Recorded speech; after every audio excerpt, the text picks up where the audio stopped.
soit glorifié. Alléluia. J'aimerais vraiment nous encourager à combattre.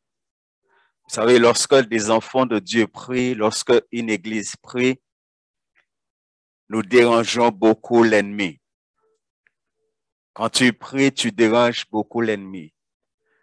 Il y a beaucoup de choses que l'ennemi, à travers les hommes, veut faire. Il ne peut pas le faire parce qu'il y a des chrétiens qui prient, parce qu'il y a des églises qui prient. Et c'est pourquoi l'ennemi va toujours chercher à ce que les enfants de Dieu ne prient pas beaucoup, que les enfants de Dieu ne prient pas, parce qu'il connaît la puissance de la prière. Alléluia. Alors, j'aimerais t'encourager, même si des fois tu n'as pas envie de prier, sache que c'est l'ennemi qui est en train d'attaquer. Sache que c'est l'ennemi qui est en train de t'empêcher de prier.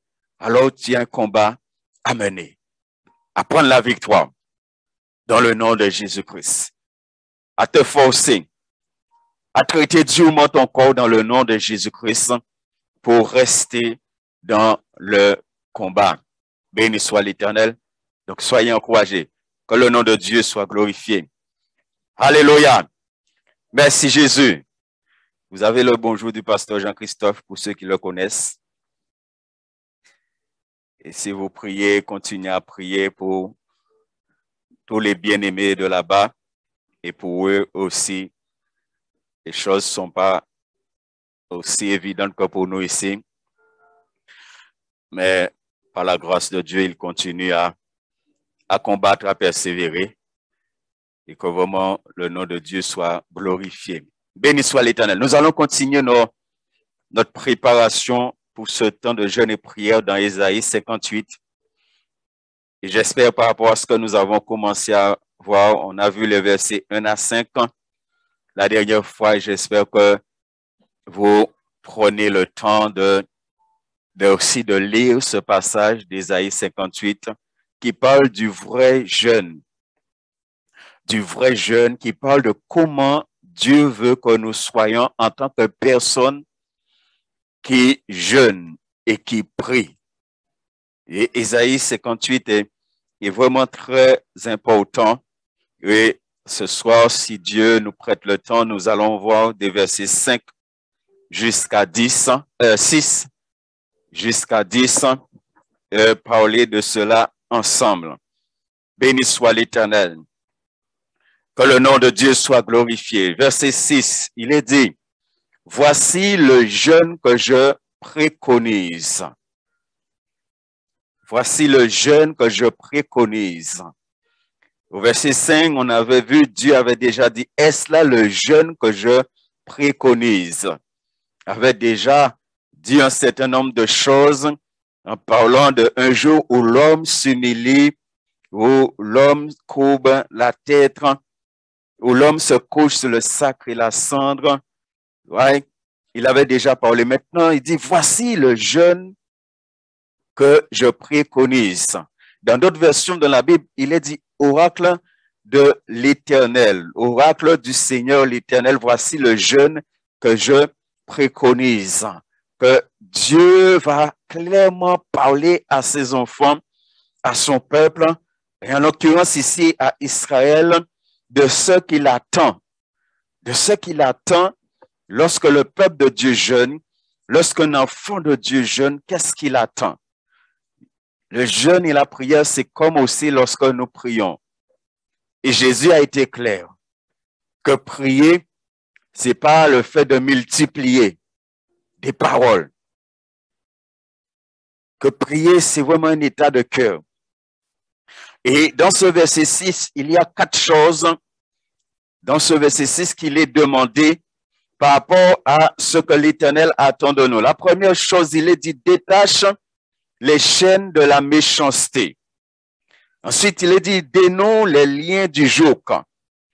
Après, renvoie libre ceux qu'on écrase et que l'on rompe toute espèce de joug. Le langage de Dieu ici, un langage que Israël connaît. Israël connaît, pourquoi Israël connaît ce langage? C'est parce qu'Israël a été esclave pendant plus de 430 ans. Israël a été esclave.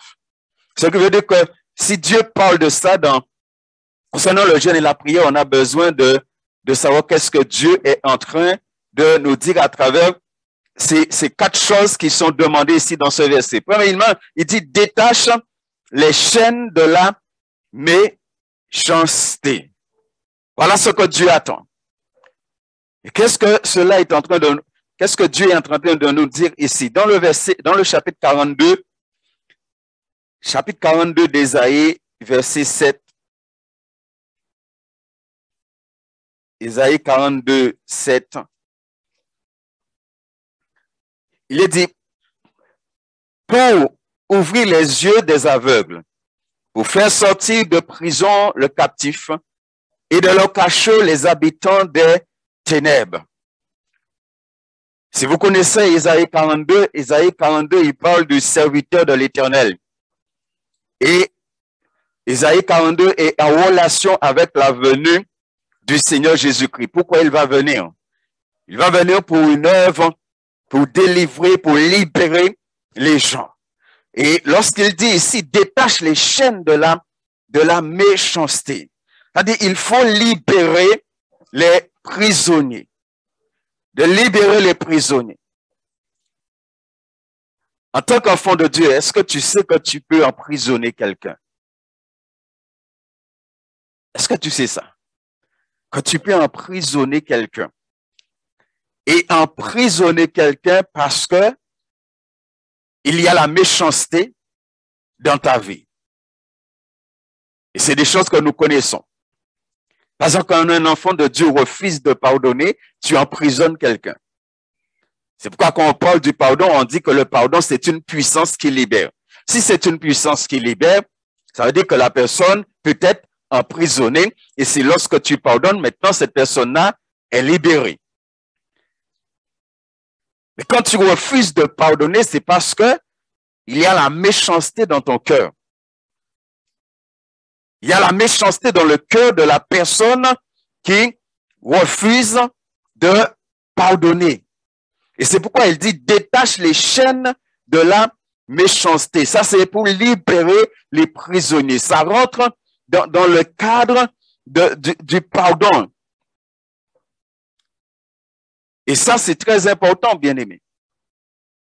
Lorsque nous prions, lorsque nous jeûnons, de nous rassurer que dans notre cœur, dans mon cœur, il n'y a pas quelqu'un qui est enchaîné. Que je n'ai pas enchaîné quelqu'un parce que je refuse de pardonner à cette personne. Et quand il est dit ici, détache les chaînes de la méchanceté, ça veut dire que tu enlèves, que celui qui vient prier, celui qui est dans le jeûne doit se rassurer que son cœur là n'est pas un cœur où il y a la méchanceté. Il faut que ça peut aller très loin. Et même des fois, lorsqu'on est marié, hein, ça peut aller très loin. Ta relation avec ta femme, ta relation avec ton mari. Est-ce que tu as un cœur bon ou est-ce que tu as un cœur méchant? Est-ce que tu as un cœur où il y a la méchanceté dedans? Et que tu manifestes cette méchanceté-là dans la relation. Et on doit détacher, se détacher. Quand on détache, là où nos chiens ont détaché. C'est-à-dire, non seulement tu dois libérer l'autre, mais tu dois te libérer toi-même aussi. Non seulement l'autre doit être libre, mais toi-même aussi, tu dois être libre. À quoi ça sert d'entrer dans un temps de jeûne si je ne suis pas libre? Est-ce que vous comprenez, frères et sœurs? Si je ne suis pas libre, si mon cœur n'est pas libre, si mon cœur est enchaîné, mais mon cœur est enchaîné, c'est à cause de la méchanceté qu'il y a dans mon cœur. Donc, je dois regarder. La dernière fois, on a pris l'exemple de cet homme. Il montait et dit, ah, je ne suis pas comme cet homme, Et regardez comment c'est un mauvais, un méchant serviteur. Rien de sa manière de parler. Je ne suis pas comme les autres hommes, je ne suis pas comme cet homme-là, il a méprisé. L'autre qui était là, il regardait, il méprisait.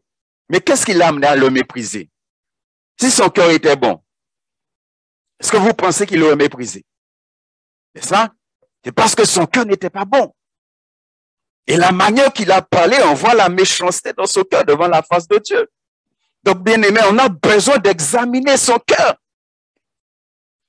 Dieu dit, voici le jeûne que je préconise. Détache les chaînes de la méchanceté. Débarrasse ton cœur de toute méchanceté. Débarrasse ton cœur de toute personne que tu ne veux pas pardonner. Libère. Ça, c'est la première chose qui est demandée ici. Deuxième chose, il dit, donne-nous les liens du joug. Donne-nous les liens du joug. Et là encore, cette expression est liée c'est en relation avec l'esclavage. Ça a le sens là aussi de libérer. Ça a le sens aussi là aussi de pardonner. Donne-nous les liens du joug. Et on peut aussi mettre un joug sur la vie de quelqu'un. Renvoie libre ceux qu'on écrase. Dans Matthieu chapitre 18, versets 15 à 22, on connaît ce passage de Matthieu 18. Matthieu 18, verset 15.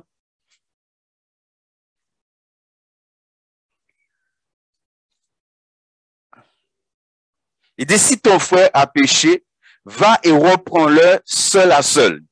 S'il t'écoute, tu as gagné ton frère. Mais s'il ne t'écoute pas, prends avec toi une ou deux personnes, afin que toute l'affaire soit réglée sous la parole de 2 ou 3 témoins. S'il refuse de t'écouter, dis-le à l'église. Et s'il refuse aussi d'écouter l'église, qu'il soit pour toi comme un païen et un péager. En vérité, je vous le dis, tout ce que vous lierez sur la terre sera lié dans le ciel. Et là, il est dit tes noms. Et là, il te dit tout ce que tu vas lier sur la terre sera lié dans le ciel. Et tout ce que vous délierez sur la terre sera délié dans le ciel. Je vous dis encore que si 2 d'entre vous s'accordent sur la terre pour demander pour demander quoi que ce soit, cela leur sera donné par mon Père qui est dans le ciel. Car là où 2 ou 3 sont assemblés en mon nom, je suis au milieu d'eux. Et on nous dit au verset 21-22, alors Pierre s'approcha et lui dit, Seigneur, combien de fois pardonnerai-je à mon frère lorsqu'il a péché ou lorsqu'il péchera contre moi? Jusqu'à 7 fois. Jésus lui dit, je ne te dis pas jusqu'à 7 fois, mais jusqu'à 70 fois 7 fois. Est-ce que vous voyez? Il te dit que ce que tu vas lier sur la terre sera lié dans le ciel. Et c'est pourquoi, frères et sœurs, lorsque nous prions, lorsque nous jeûnons, notre relation avec Dieu est très importante. Dieu regarde à ta relation avec lui. Dieu regarde à ce que ta vie est vraiment claire avec lui. C'est intéressant ici parce que il dit, dénoue les liens du joug. Et lorsque tu regardes la Bible, Jésus même dit qu'il a mis un joug sur nous, qui est son joug à lui. Jésus dit, mon joug est, n'est-ce pas? Ça veut dire, il y a un joug que Jésus a mis, un joug qui nous lie avec Jésus, qui nous amène à marcher avec Jésus ensemble, d'être unis avec Jésus. Et ce joug-là est très important. Mais ici, il te dit de dénouer les liens du joug, ça veut dire d'enlever. Si tu enlèves le lien, parce que le joug, il y a le joug comme pour les animaux, il y a quelque chose qui attache sur. Il faut, c'est important. C'est-à-dire que spirituellement, il peut y avoir ça. Dans le domaine de jeûne et prière, la relation les uns avec les autres est très importante. Ma relation avec les autres est très importante. Comment je suis avec les autres? Comment vraiment, et quand on va un peu plus loin, on verra ça, comment j'aime les autres?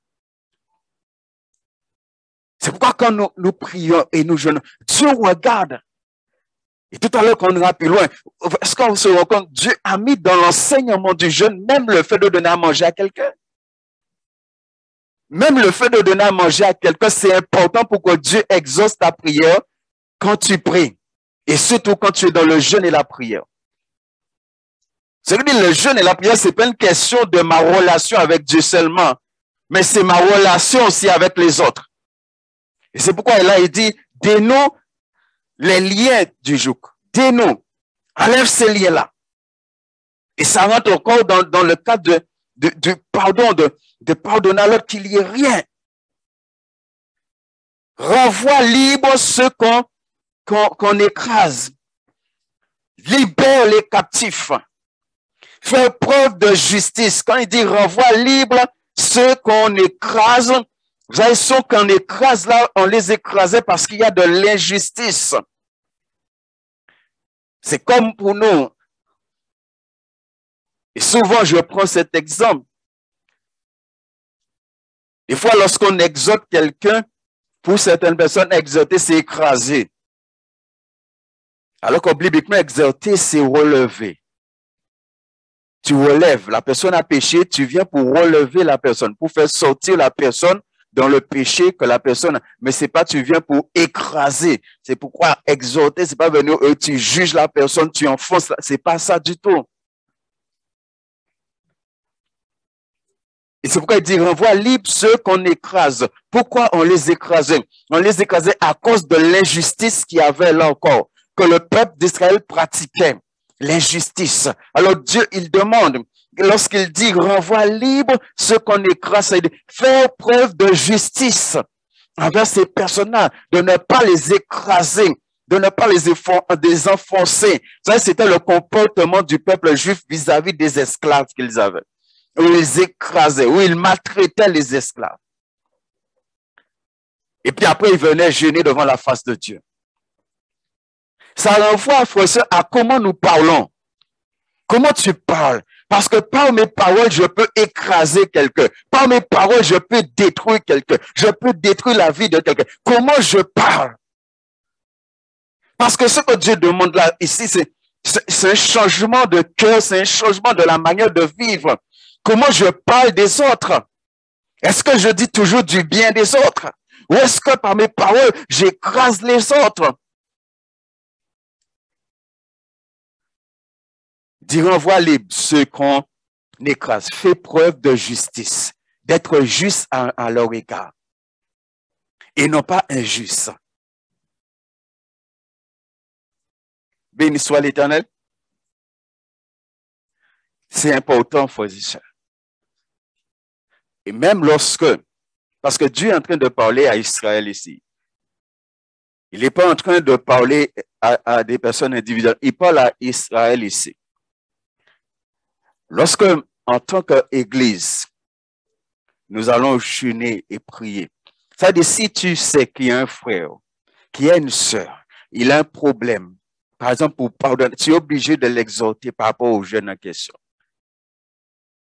Tu es obligé de lui dire, tu sais, il faut que tu pardonnes. Voilà ce que dit la Bible. Si tu veux que ton jeûne, Dieu puisse t'écouter, que Dieu puisse te bénir, tu dois pardonner à la personne.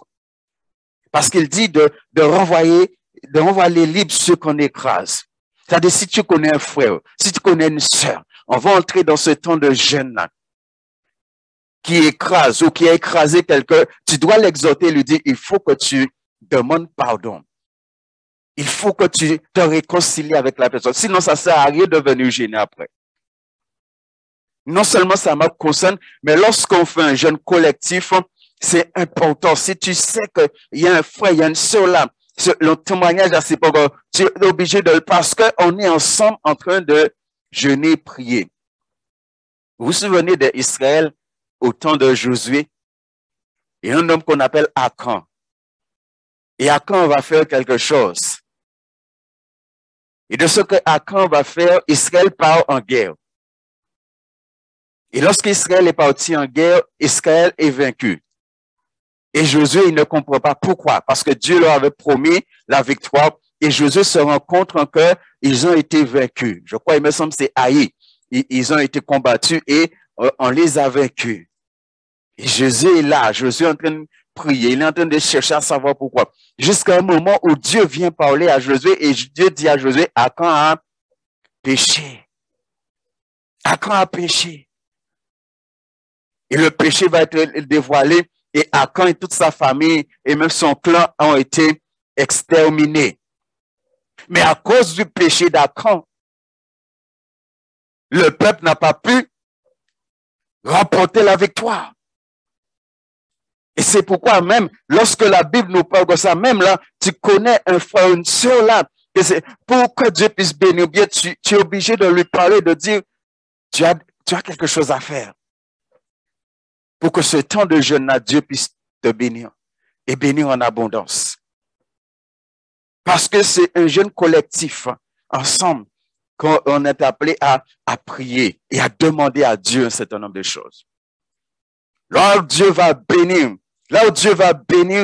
les uns et les autres, c'est pas parce que Dieu te bénit que la bénédiction que Dieu te donne ne concerne pas tout le monde. Ça va couler. Il faut ça, c'est vraiment important. Moi, je crois que Dieu veut vraiment bénir. Vous avez dit dimanche que le diable attaque, moi je sais ça.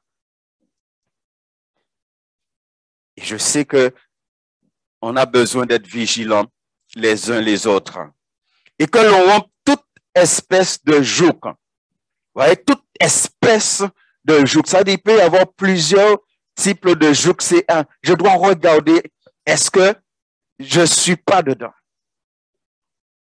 Béni soit l'Éternel. Verset 7. Partage ton pain avec celui qui a faim et ramène à la maison les pauvres sans abri. Si tu vois un homme nu, couvre-le. Il ne te détourne pas de celui qui est ta propre chair. Alors ce que Dieu est en train de demander aussi à son peuple. Dieu nous demande d'être rempli. Dieu demande à ce que la personne qui jeûne et qui prie, ce soit quelqu'un qui est rempli de générosité. Béni soit l'Éternel. Rempli de générosité. C'est quelqu'un qui a vraiment un cœur bon. Un cœur bon, un cœur qui aime les autres, qui aime les autres au point, parce qu'il dit partage ton pain avec celui qui a faim, au point de donner aux autres ce qui est précieux pour toi. C'est pourquoi jeûner, prier, c'est pas simplement dire, je vais passer un temps. Non. Ça va beaucoup plus loin que ça. C'est pourquoi des fois, il y a des chrétiens qui jeûnent et qui restent des fois des jours à jeûner et à la fin, quand on regarde quel était le but du jeûne, qu'est-ce qu'ils ont reçu, on voit pas grand-chose. Moi, je suis celui qui est convaincu parce que je le vis avec Dieu. Chaque fois que tu passes un temps dans le jeûne à prière, Dieu bénit. Et Dieu bénit en abondance. Mais c'est est-ce que ma vie est en conformité avec ce que Dieu me demande? Là, il me demande d'être rempli de générosité. Celui qui jeûne. Dieu regarde, est-ce que c'est quelqu'un qui est généreux dans sa relation avec les autres? C'est ce que, lorsqu'il dit partage ton pain avec celui qui a faim. Si nous prenons par exemple Jacques chapitre 1 verset 27. Jacques 1, 27 et Jacques 2, 14 à 17. Qu'est-ce que Jacques nous dit? Jacques 1, 27, il dit, la religion pure et sans tache devant Dieu, notre Père, consiste à visiter les orphelins et les veuves dans leur affliction et à se préserver des souillures du monde. Voilà ce que Jacques nous dit. Voilà ce que Dieu attend de ses enfants. À manifester l'amour envers les autres, la générosité. Quand il parle de visiter les veuves, les orphelins, les veuves et les orphelins, c'est des gens qui sont dans les besoins. Donc, quand la Bible te dit de les visiter, c'est pas les visiter les mains vides, hein? Et quand tu as fini, que Dieu te bénisse. C'est pas ça, hein? N'est-ce pas? Visiter les veuves et les orphelins, c'est prendre soin d'eux. C'est subvenir à leurs besoins. C'est s'occuper d'eux. C'est manifester l'amour de Dieu à leur égard. C'est ça, visiter les veuves et les orphelins. Mais si on visite mon et puis à la fin, on dit que Dieu te bénisse et il a fait l'eau parti, tu n'as rien fait de bon. Chapitre Jacques 2, 14 à 17. Il dit, mes frères, que sert-il à quelqu'un de dire qu'il a la foi s'il n'a pas les œuvres? La foi peut-elle le sauver? Si un frère ou une sœur sont nus et manquent de la nourriture de chaque jour, et que l'un d'entre vous leur dise, allez en paix. Il pas ni manger, mon quoi dire en paix. N'est-ce pas? Chauffez-vous et vous rassasiez. Il pas ni manger, mon quoi dire rassasier. Et que vous ne leur donnez pas ce qui est nécessaire au corps. À quoi cela sert-il? Il en est ainsi de la foi, si elle n'a pas les œuvres, elle est morte en elle-même. Est-ce que vous vous rendez compte que si on a ce comportement-là, après on vient jeûner, prier, bon Dieu pas même qu'à écouter nous. Dieu ne nous écoute pas. Simplement, tu as vu quelqu'un dans le besoin et tu n'as pas fait ce qu'il faut en tant qu'enfant de Dieu. Après, tu viens jeûner et c'est normal. Pourquoi c'est normal? Parce que tu as vu quelqu'un dans le besoin, tu avais la possibilité d'aider, de donner à cette personne, tu ne lui as pas donné. Maintenant, tu viens vers Dieu et tu as dit, bon Dieu, bah, ou pas faire bah mon âme, maintenant, tu as venu et tu as dit, bon Dieu, fais bah. Mais mon frère, c'est impossible que Dieu fasse quoi que ce soit pour toi. C'est impossible. Donc, on se rend compte que Dieu va faire pour moi parce que Dieu, vous savez, c'est comme le pardon. Qu'est-ce que la Bible dit? La Bible dit, pardonne-nous nos péchés comme. Ça dit, c'est parce que Dieu me voit pardonner aux autres, je demande à Dieu de me pardonner. Ça dit, si je ne pardonne pas aux autres, c'est même pas la peine de venir demander à Dieu de me pardonner parce qu'on ne peut pas pardonner les autres. Et pourquoi vous demandez, bon Dieu, pardonnez-vous? Dieu ne va même pas t'écouter. Est-ce qu'on se rend compte comment jeûner, prier? Il faut vraiment que notre vie soit conforme à ce que la Bible enseigne. Et là, Dieu nous demande vraiment de prendre soin. Partage ton pain avec celui qui a faim.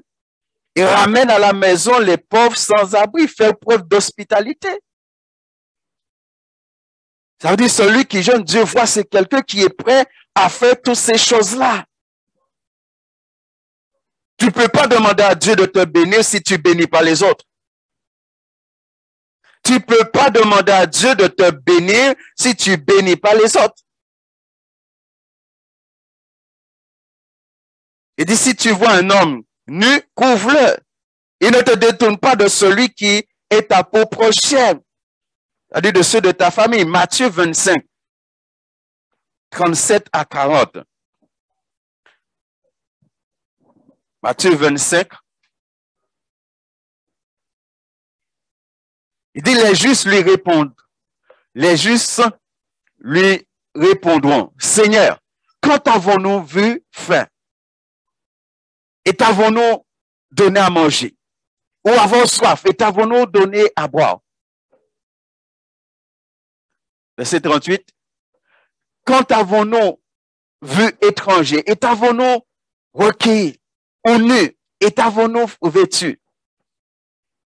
Quand avons-nous vu malade ou en prison? Et sommes-nous allés vers toi? Et le roi leur répondra, je vous le dis en vérité, toutes les fois que vous avez fait ces choses à l'un de ces plus petits de mes frères, c'est à moi que vous les... Qu'est-ce que vous voyez? C'est à moi. Ça nous montre comment c'est important aux yeux de Dieu. Encore une fois, le jeûne et la prière est très efficace et très puissant. C'est pourquoi, comme j'ai dit la dernière fois, des fois, quand tu entreprends de passer du temps dans le jeûne et tu prépares, quand il s'agit de plusieurs jours, tu prépares, tu vas toujours voir que l'ennemi va chercher à venir t'attaquer. Il va venir chercher à faire des choses. Il va venir chercher à mettre péché dans ta vie parce qu'il sait à quel point c'est important.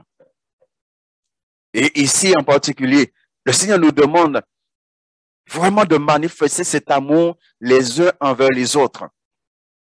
Si Dieu a intégré cet enseignement dans le jeûne et la prière, parce que toutes ces choses, Israël a abandonné ça.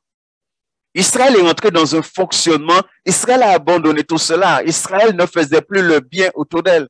Israël, c'est un peuple que Dieu a choisi pour faire le bien. Mais Israël a abandonné ça.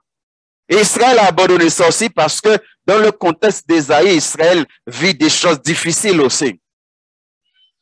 Israël a été déporté. Israël a vécu et vit des choses difficiles. Et des choses qui ont amené que, et ça nous le verrons plus loin, ont amené qu'il y a des choses qui se sont passées dans le cœur d'Israël. De la même manière que nous, en tant qu'enfants de Dieu, des fois, on vit des choses difficiles. Et par rapport aux choses difficiles que nous vivons, des fois, il y a des choses qui rentrent dans notre cœur. Il y a des sentiments, il y a des comportements qui rentrent dans nos cœurs, qui nous éloignent de la parole de Dieu, de ce que Dieu attend de nous. Voyez pourquoi ces gens-là, dans le contexte de Matthieu 25, il peut parler des gens qui seront au ciel. Et au début du verset 37, il dit bien, les justes. C'est les justes là. Qui disent, Seigneur, nous t'avons vu, c'est les justes, c'est pas les injustes. C'est les justes qui ont fait ça, qui ont donné à manger, qui ont visité, c'est les justes qui l'ont fait. Il parle pour les justes, Il dit, les justes, lui, répondront, c'est les justes qui parlent. C'est ceux qui ont été justes aux yeux de Dieu. Ce qui veut dire que ceux qui viennent dans le jeûne et la prière, ce sont les justes et qui font ces choses-là. Donc Dieu regarde, est-ce que tu fais ces choses? Est-ce que tu donnes à manger à celui qui... Est-ce que tu pratiques? Là, c'est le côté social de la vie chrétienne qui intervient ici. Et si Dieu nous parle de ça, c'est que vraiment c'est important. Luc chapitre 6, Luc 6, 36.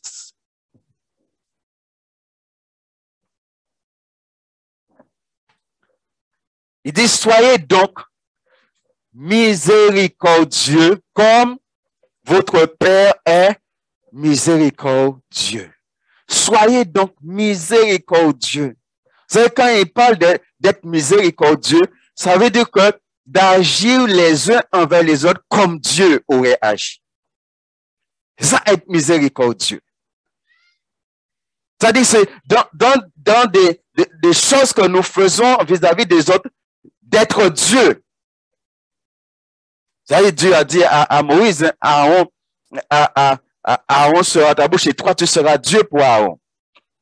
Donc, quand il dit d'être miséricordieux, ça veut dire que nous avons le même fonctionnement que Dieu. Nous agissons de la même manière que Dieu agit envers les autres, nous agissons envers les autres. Et c'est pourquoi quand tu viens prier maintenant, tu es quelqu'un qui agit envers les autres comme Dieu agit envers les autres. Donc, automatiquement, ta prière là est écoutée et puissante. Automatiquement. Parce que Dieu voit que tu es miséricordieux envers les autres. C'est-à-dire, tu fais miséricorde aux autres. Tu pratiques la miséricorde envers les autres. Et au verset 7 ici, c'est ce qui est demandé. De pratiquer la miséricorde de Dieu envers les autres. Quand tu viens jeûner et prier maintenant, c'est quelqu'un qui pratique la miséricorde qui vient jeûner et prier. Automatiquement, les oreilles de Dieu sont grandes ouvertes aux prières de cette personne. Et lorsque dans l'église, tous nous pratiquons cela et que l'église se met en jeûne et prière, ça veut dire que c'est une église qui pratique la miséricorde, qui vient jeûner et prier. Donc Dieu va écouter. Ça veut dire même là, individuellement, on doit voir comment tu aimes ton frère, comment tu aimes ta soeur. Comment tu aimes les gens. Et est-ce que tu aimes les gens? Est-ce que tu es miséricordieux comme Dieu est miséricorde?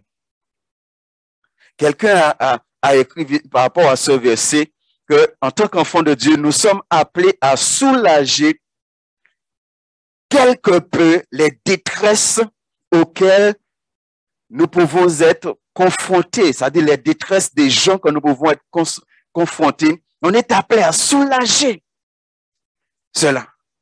C'est pourquoi il est question de visiter les veuves, les orphelins, et de faire cela dans le quotidien,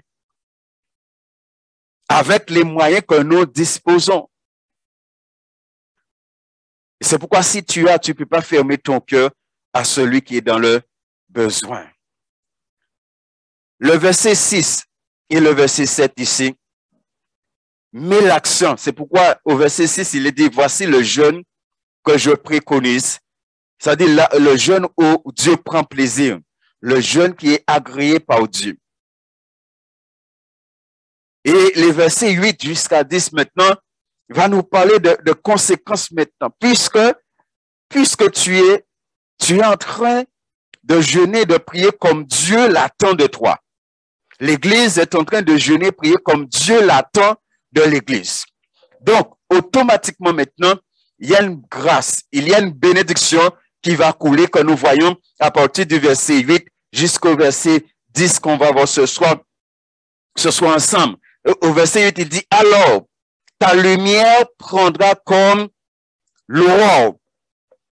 Ta lumière prendra comme l'aurore. Dans le langage de l'Ancien Testament, le mot lumière évoque le salut. Ça évoque le salut. Parce que comme je viens de dire, Israël était en difficulté. Israël a été déporté. Et Israël jeûnait et priait pour que Dieu puisse venir les libérer, leur accorder le salut. Et c'est pourquoi Dieu va mettre l'accent sur le fait que Israël jeûnait et priait mal. Dieu ne pouvait pas leur donner ce qu'il demandait. Dieu ne pouvait pas faire jaillir la lumière. Et maintenant, Dieu aime tellement son peuple, Dieu vient et leur parler. C'est pourquoi on a vu dès le départ, Dieu demande aux prophètes d'annoncer au peuple ses péchés. Et là encore, c'est la grâce de Dieu. C'est la grâce de Dieu. Et ça montre que Dieu voulait bénir Israël, mais qu'il y avait un problème. Et Dieu demande au prophète de révéler quel est le problème. Et le prophète vient révéler à Israël quel est le problème. Et c'est pourquoi même lorsque nous jeûnons, prions, bien-aimés, si nous ressentons qu'il y a quelque chose qui ne va pas, si nous ressentons que, mais au niveau de ma communion là avec le Seigneur, il y a quelque chose qui ne passe pas, tu dois prendre le temps de t'arrêter et demander à l'Esprit de Dieu de te révéler ce qui ne va pas. Des fois, on peut être dans le jeûne, on sent que ça ne va pas, mais on continue comme c'est. Non, tu dois prendre le temps de t'arrêter et de demander à l'Esprit de Dieu qu'est-ce qui ne va pas. C'est très important. Des fois, soit il y a un péché, des fois, soit le diable est en train de faire quelque chose. Et que l'Esprit de Dieu doit te révéler ce qui se passe. Et des fois, tu as besoin de t'arrêter simplement d'entrer dans un combat là parce que l'ennemi est en train là de faire quelque chose là pour t'empêcher d'entrer pleinement dans le jeûne et la prière. Donc, c'est important. Et on voit que Dieu va venir révéler à son peuple pourquoi il n'écoutait pas les prières. Parce qu'on a vu que le peuple même disait au verset 3, que nous sert de jeûner, tu ne le vois pas, de nous humilier et tu n'y as pas égard. Mais tant que Dieu leur a dit les choses, il dit, ta lumière, verset 8, ta lumière prendra comme l'aurore, parce que le peuple a réglé les choses. Alors, ce que le peuple demandait va commencer à se réaliser. Et comme je dis, la lumière ici, c'est le salut. Ta lumière prendra comme l'aurore. Dieu, à nouveau, va faire briller sa lumière pour son peuple. Et comme des fois, on dit dans le langage français, ils vont voir le beau Dieu, n'est-ce pas? Parce que Dieu va les bénir. Et non seulement ils vont obtenir le salut, mais il dit, et ta guérison germera promptement. Il y a une œuvre de guérison, il y a quelque chose qui va se passer.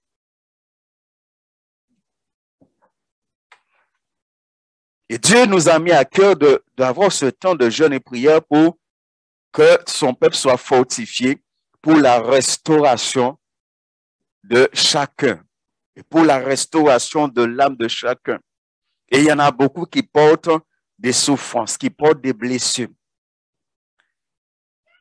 Et que je crois que Dieu va vraiment bénir.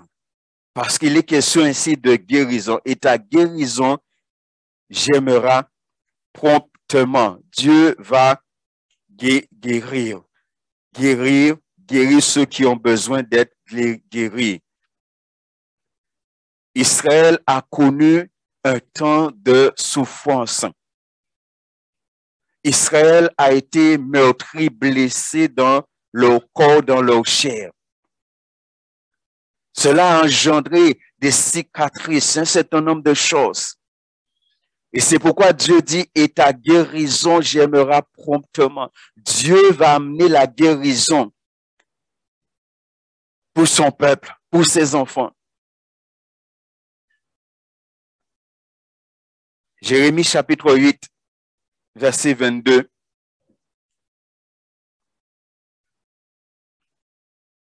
Le mot guérison ici fait appel à les tissus. S'il faut parler ce langage humain, les tissus qui se referment après une blessure. C'est ce que le mot guérison veut dire ici. Les tissus qui se referment après une blessure. Et c'est pourquoi, moi, je nous encourage vraiment avant même qu'on rentre dans ce temps de jeûne, de prier vraiment que la puissance du Saint-Esprit puisse agir dans la vie de chacun d'entre nous.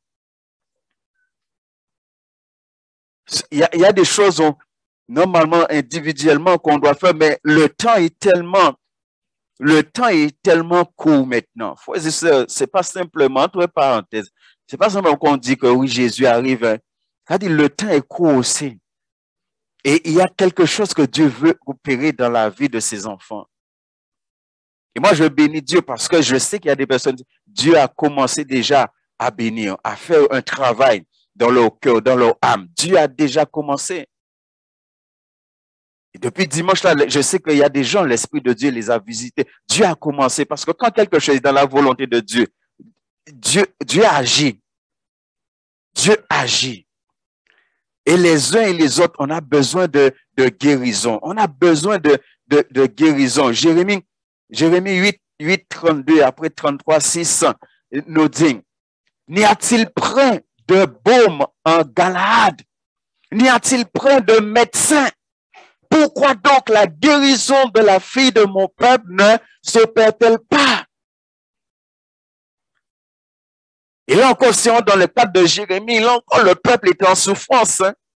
Le peuple était en souffrance et le peuple crie, le peuple soupirait après cette guérison. Mais ne voyait pas la guérison. Mais là, Dieu dit de manière claire qu'il va opérer cette guérison. Il va refermer les plaies, les blessures. Il va enlever les souffrances. Parce que Dieu veut nous préparer aux choses qui arrivent. Parce que moi, j'ai compris que si tu es un soldat et tu vas en guerre déjà blessé, il y aura un problème. Si vous rentrez dans la guerre, vous va blessé déjà, ou son soldat blessé, il y aura un problème. Béni soit l'Éternel. 33,6. Jérémie 33,6. Voici, je lui donnerai la guérison et la santé. Je les guérirai et je leur offrirai une source abondante de paix et de fidélité. Béni soit l'Éternel. Frères et sœurs, c'est ce Dieu-là que nous avons. Et nous devons soupirer après cela. À travers le jeûne et la prière, nous devons soupirer après cela.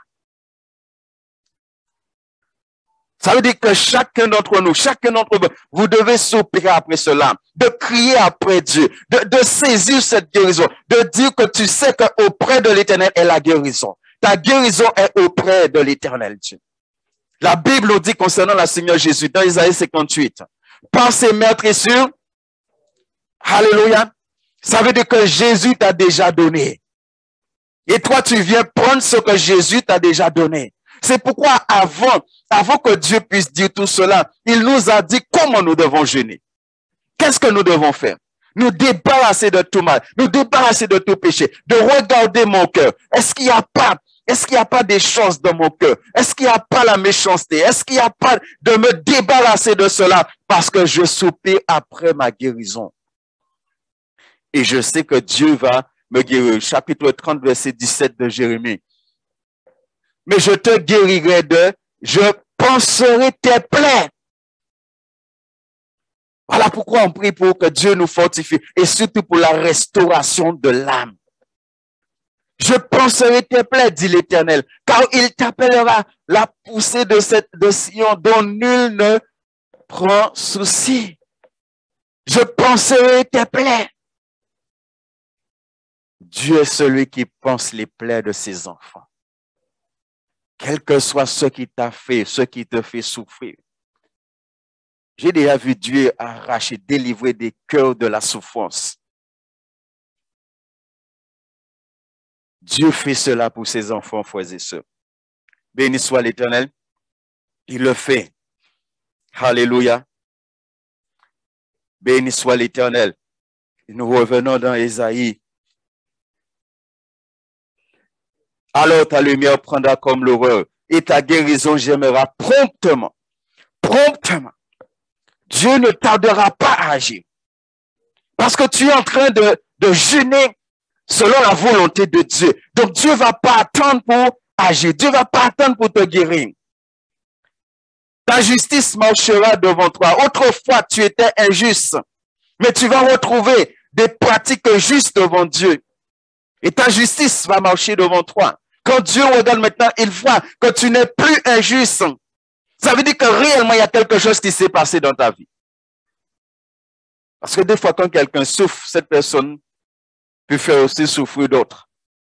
Mais ce n'est pas parce que tu es méchant ou méchante. Mais c'est parce que dans ton cœur, tu souffres. Tu peux dire des paroles mauvaises contre quelqu'un. Tu peux avoir une attitude mauvaise parce que tu souffres. Ce n'est pas parce que tu es méchant. Ce n'est pas parce que tu n'es pas bon, mais parce qu'en toi, il y a des souffrances. Dans ton cœur, il y a la souffrance. Donc, tu fais souffrir aussi ceux qui sont autour de toi. L'homme, c'est comme ça. Et c'est pourquoi maintenant, quand Dieu vient et te guérit, maintenant, tu ne peux plus faire souffrir les autres. Mais au contraire, tu vas aimer les autres. Tu vas être bon pour les autres. Et c'est pour ça qu'il dit que ta justice marchera devant toi. Autrefois, c'est l'injustice. Parce que quand nous regardons verset 2, le verset 2, il avait dit ça, quand le peuple priait, ils veulent connaître mes voies comme une nation qui aurait pratiqué la justice. Non. Mais là, c'est parce qu'ils étaient dans le péché. Mais maintenant, là, ils sont sortis là. Ils sont entrés dans un vrai jeûne.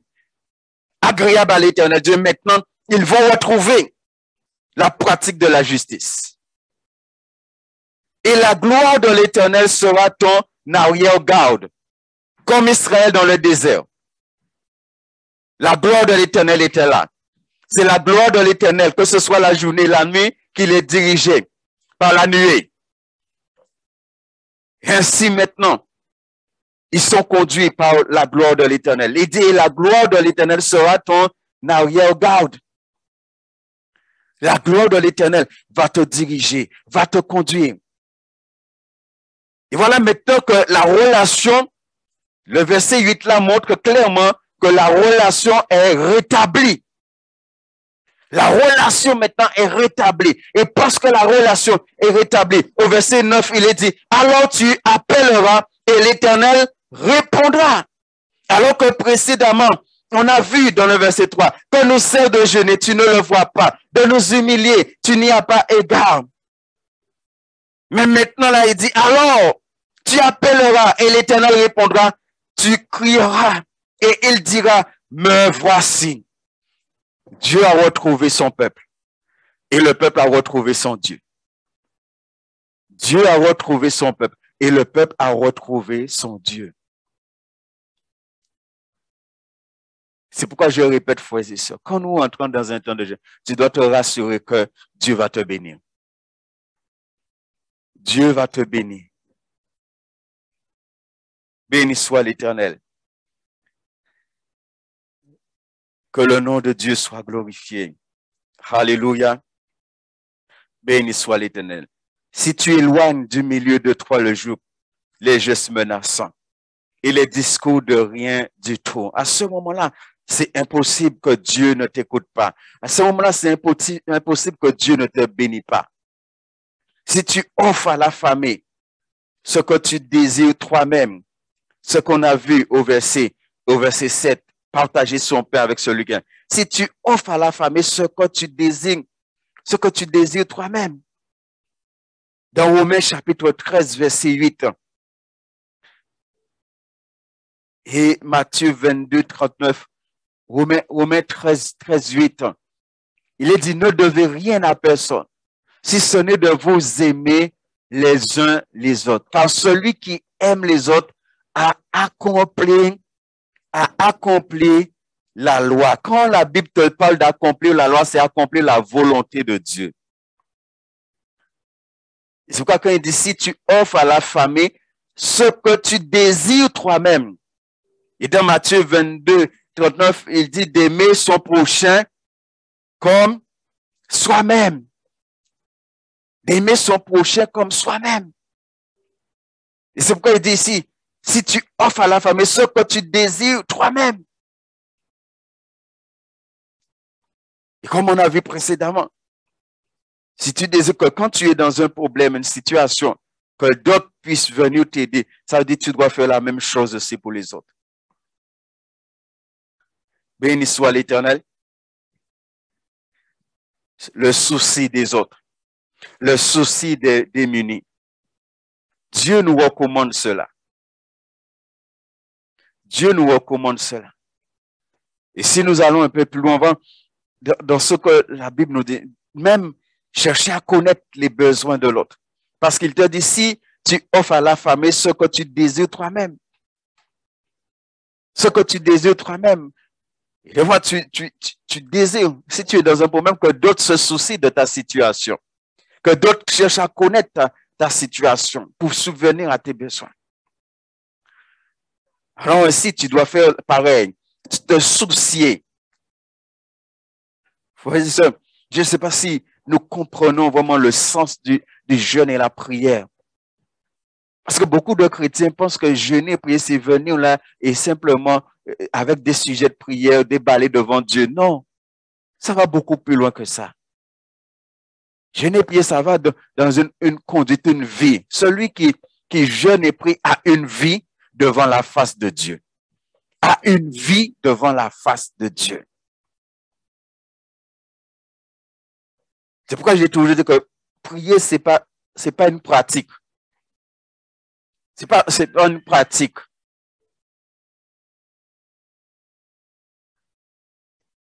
Moi, je vois, hein, et c'est pourquoi personnellement, je suis convaincu que c'est ce que Dieu nous demande.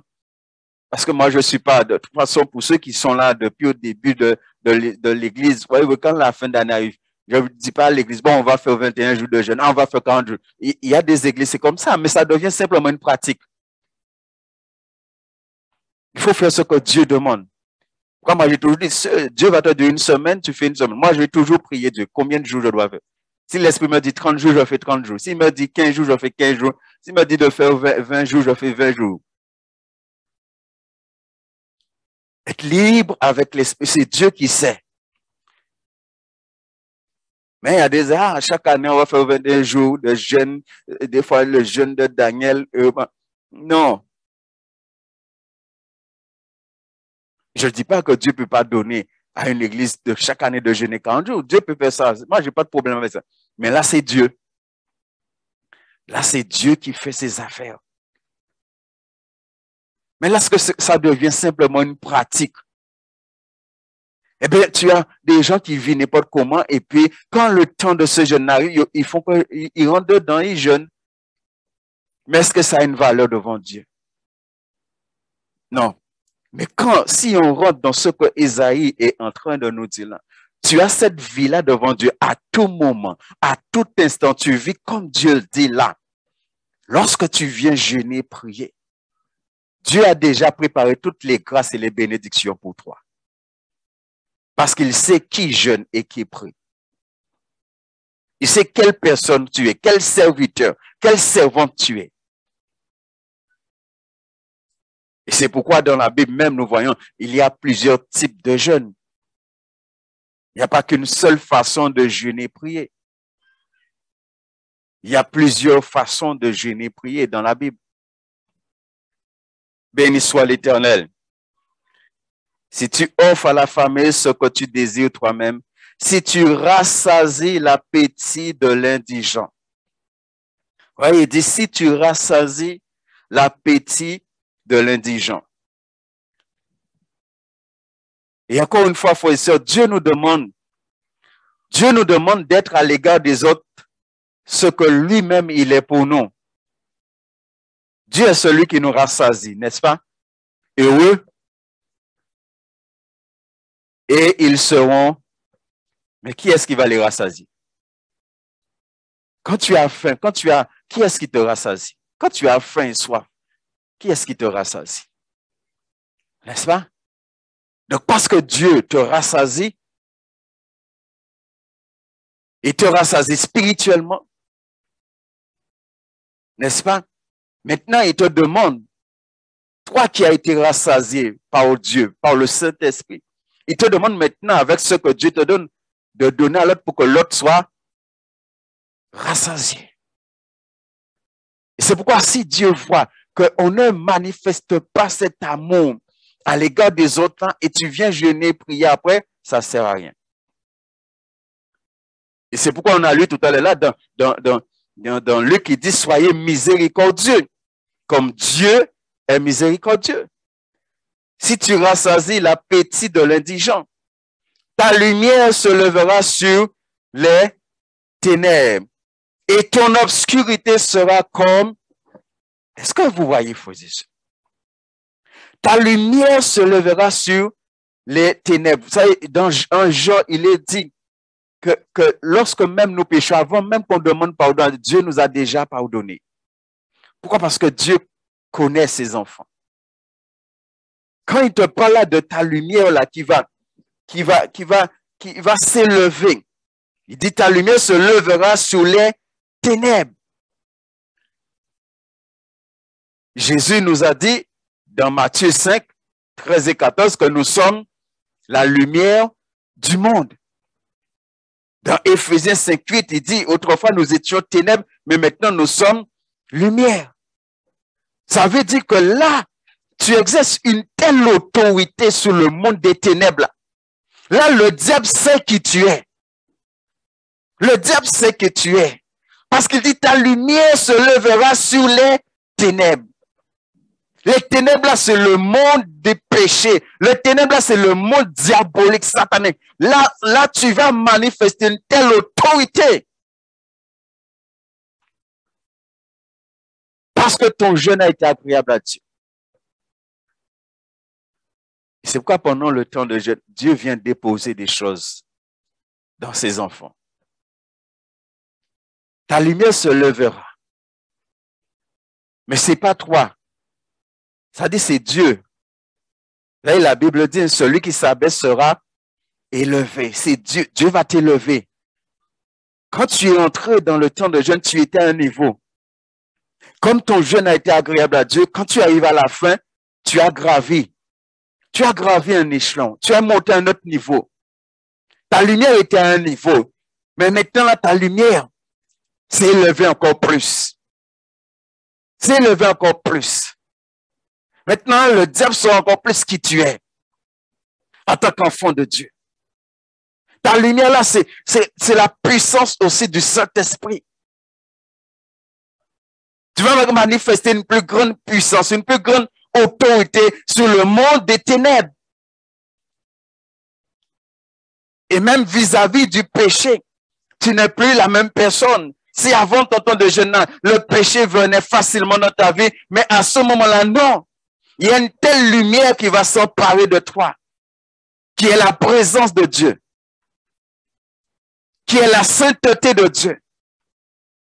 Que maintenant là, cela t'amène à dominer encore plus sur le monde des ténèbres, ça veut dire sur le péché et sur les esprits impurs. C'est ce que Dieu attend de nous quand le peuple de Dieu prie et jeûne. Et il dit, et ton obscurité sera comme le midi. Béni soit l'Éternel. La bénédiction de Dieu. Frères et sœurs, nous devons rechercher.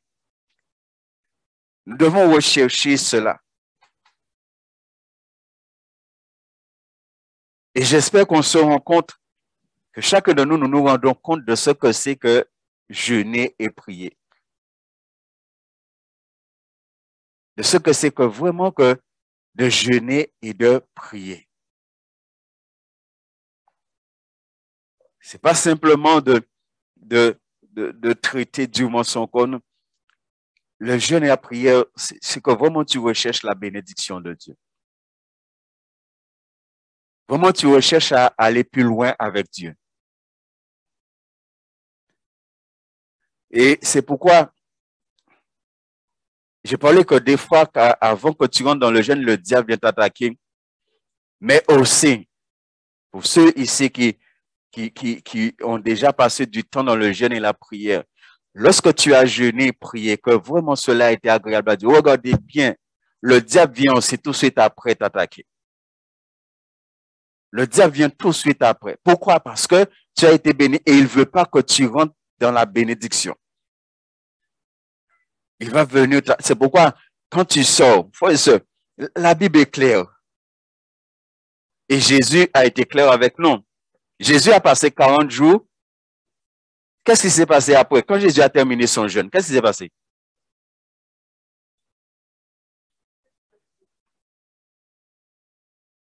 Oui? Parce que le diable, il sait la valeur. C'est pourquoi moi, entre parenthèses, parce que, béni soit l'Éternel, il y a beaucoup d'églises qui jeûnent, mais il y a des églises qui ne jeûnent pas, hein, parce qu'on leur a enseigné que ça ne sert à rien. Je ne sais pas sur quoi ceux qui ont enseigné ça se basent, mais il y a des églises, on leur a enseigné, ça ne sert à rien. Et pourtant, on voit que Jésus a passé beaucoup de temps dans le jeûne et la prière. Et quand je dis tout à l'heure, il y a plusieurs façons de jeûner. Jésus a fait des jeûnes de sommeil. On peut faire, les jeûnes, ce n'est pas simplement de nourriture. Hein. Si vous les évoquez, vous allez voir, on nous dit Jésus est resté toute la nuit à prier. Quand il a fallu choisir les 12 disciples, là, Jésus est resté toute la nuit à prier. Et le lendemain matin, il va les choisir. C'est-à-dire toute la nuit, il a demandé à Dieu sa volonté. Et Dieu lui a révélé qu'il fallait qu'il choisisse.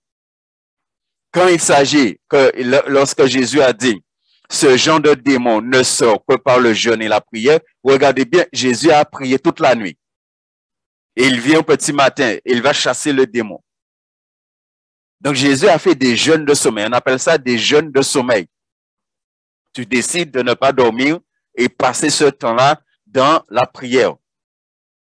Ça, ce sont des jeûnes de sommeil.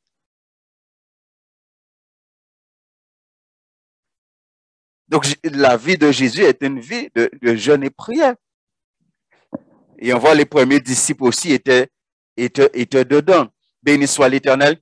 Donc, bien-aimés, recherchons vraiment la bénédiction. Examinons-nous. C'est une chose que nous devons retenir. Examinons-nous. Examinons encore plus nos cœurs les uns les autres pour pleinement entrer dans ce temps de jeûne et de prière. Et la prochaine fois, nous allons poursuivre du verset 11 jusqu'à 14. Et que vraiment, nous prenons le temps de prier par rapport à cela, frères et sœurs. Que vraiment chacun d'entre nous, c'est pas seulement qu'on va prier avec vous et s'arrêter parce que le pasteur va prier pour vous, le faux judge, le formidable. C'est pas ça. L'homme ne fait rien, c'est l'Esprit de Dieu qui fait. Mais nous devons rechercher cela. Tu dois rechercher ta guérison pleinement. Et même crier vers ton Dieu. Dire à ton Dieu, tu veux.